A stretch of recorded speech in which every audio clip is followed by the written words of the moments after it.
ఇసుక అక్రమాలను ప్రశ్నించినందుకు జన సైనికులపై వైసీపీ నేతలు చేసిన దాడిని జనసేన పీఎస్సీ చైర్మన్ నాదెండ్ల మనోహర్ తీవ్రంగా ఖండించారు. కృష్ణా జిల్లా గూడూరు గ్రామంలో జరుగుతున్న ఇసుక అక్రమాలను సాక్ష్యాలతో బయటపెట్టడంతోనే వైసీపీ నేతలు దాడులకు పాల్పడ్డారని అన్నారు.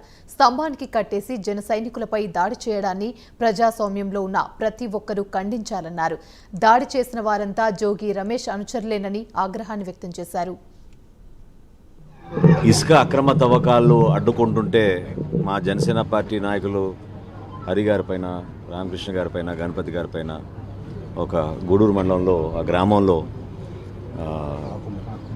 ఆకుమర్ అనే గ్రామంలో వాళ్ళని దుర్మార్గంగా ఈ సమాజంలో ఇటువంటి సంఘటనలు జరుగుతాయంటేనే చాలా ఆశ్చర్యం కలిగిస్తుంది. చెట్టు కట్టేసి వాళ్ళని కొట్టి దాదాపు గంట సేపు అట్లా నిర్బంధించారంటే ముక్త కంఠంతో సమాజంలో ప్రతి ఒక్కరూ కూడా మనం ఖండించాలి.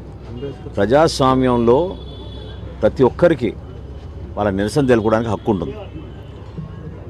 ఇసుక అక్రమాలపైన జనసేన పార్టీ ఎప్పటి నుంచో ఈ రాష్ట్రంలో ఏ విధంగా దోపిడీ జరుగుతుందో, పేద ప్రజలకి కనీసం ఒక లారీ ఇసుక కూడా అందించలేని పరిస్థితిలో ఉన్న ఈ ప్రభుత్వం వాళ్ళ పెద్దల కోసం, వాళ్ళ నాయకుల కోసం ఇష్టానుసారంగా జిల్లాల వారీగా నియోజకవర్గాలుగా పనిచేసుకుని నెలకి 15 నుంచి 20 కోట్ల రూపాయలు సంపాదించుకునే పరిస్థితి కావాలని వాళ్ళు తెచ్చుకుని ఇట్లా భయభ్రాంతులు చేసి కేసులు పెట్టి ఇబ్బంది పెట్టడం అనేది చాలా దుర్మార్గం.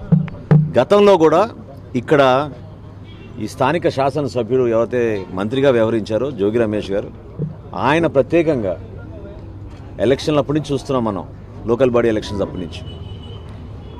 అప్పటి నుంచి కూడా ఆయన వ్యవహార శైలి ఏమాత్రం కూడా సమాజంలో ఒక మంత్రిగా ఆయనకున్న బాధ్యతని